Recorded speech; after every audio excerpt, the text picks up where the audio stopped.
শ্বশুরবাড়ি থেকে জামাই পেয়েছে নিমন্ত্রণ, আর এই নিমন্ত্রণ খেতে কিন্তু জামাই একা একাই চলে গেল। কেনই বা আমি গেলাম না, চলো বলছি।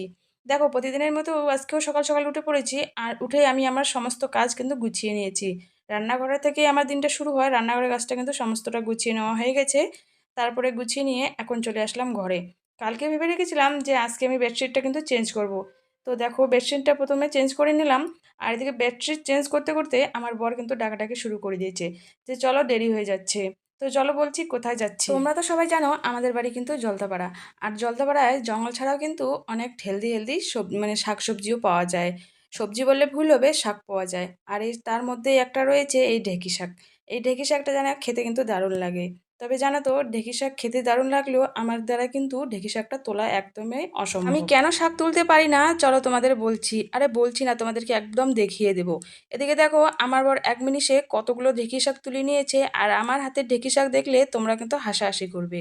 এই মাত্র কয়েকটা ঢেঁকি শাক আমি কিন্তু তুলেছি। সেটাই আমার বর কিন্তু হাসাহাসি করছিল দেখে। তো চলো বলছি তোমাদেরকে যে আমি ঢেঁকি শাক কেন তুলতে পারি না। আসলে এই যে, এনাকে দেখে আমি কিন্তু ঢেঁকি শাক তুলতে পারি না। আসলে জানো তো, আমাদের এদিকে কিন্তু প্রচুর পরিমাণে যোগ রয়েছে। আর এই যোগ দেখলে আমার যা ভয় লাগে, আমার দ্বারাই মানে অসম্ভব। আর ঠিক এই কারণে কিন্তু আমি একদমই শাক তুলতে পারি না। আর এদিকে দেখো, শাক তুলতে তুলতে নজর পড়লো এই যে কাদার উপর। আজকে জানো তো, এই যে হাতি এসেছে।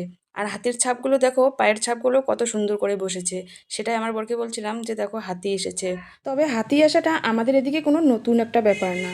আমাদেরকে কিন্তু প্রায় দিনে হাতি আসে। যেহেতু জঙ্গলের এরিয়া, তোমরা তো জানোই সবাই। তো দেখো, এদিকে আমাদের এক ব্যাগ কিন্তু ঢেঁকি শাক তুলে নিয়েছি। আর ঢেঁকি শাকটা নিয়ে এখন চললাম বাড়িতে। তো চলো বলছি তোমাদেরকে, এই এতগুলো ঢেঁকি শাক আমরা কি করব। আসলে আমার বর যাচ্ছে আজকে আমার বাবার বাড়ির দেশে, মানে আমার মাসির বাড়িতে। আর আমার মাসির বাড়ি আর আমার বাবার বাড়ি কিন্তু বেশি একটা দূরত্ব না, বেশি মানে পাশাপাশি গিয়ে।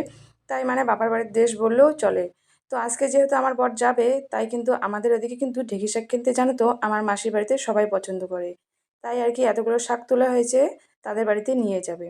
আর আমি কেন যাচ্ছি না এই অনুষ্ঠানেতে তোমাদের বলছি। আসলে কি বলতো, কালকে তো মামামের পরীক্ষা রয়েছে, লাস্ট পরীক্ষা। তার জন্য কিন্তু আজকে আমি যাইতে পারলাম না। মামামের জন্যই কিন্তু যাওয়াটা হলো না। মামামের পরীক্ষা বেরোলে পরে একদিন যাব।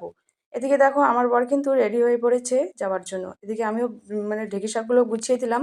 ও কিন্তু এখন বেরিয়ে পড়লো। বরমাসে কিন্তু বেরিয়ে পড়লো। আর ও বেরিয়ে পড়ার সাথে সাথে পুরো দায়িত্বটা কিন্তু আমার উপর পড়ে গেল। এদিকে গেট সামলাতে হবে, তার উপর আবার এদিকে দোকানও সামলাতে হবে। আর জানো তো, আজকে হলো রবিবার, রবিবার করে কিন্তু প্রচণ্ড ভিড় হয়। এদিকে দেখো, দোকানে বসে থাকতে থাকতে কিন্তু কিছু কাস্টমার চলে আসলো রিসোর্ট এভারেস্টে যাওয়ার জন্য। এদিকে ওদেরকে টিকিটটা দিয়ে দিলাম। টিকিটটা দিয়ে দৌড় লাগিয়ে দিয়ে এখন কিন্তু দোকানে বসে আছি। তো চলো আজকে টাটা।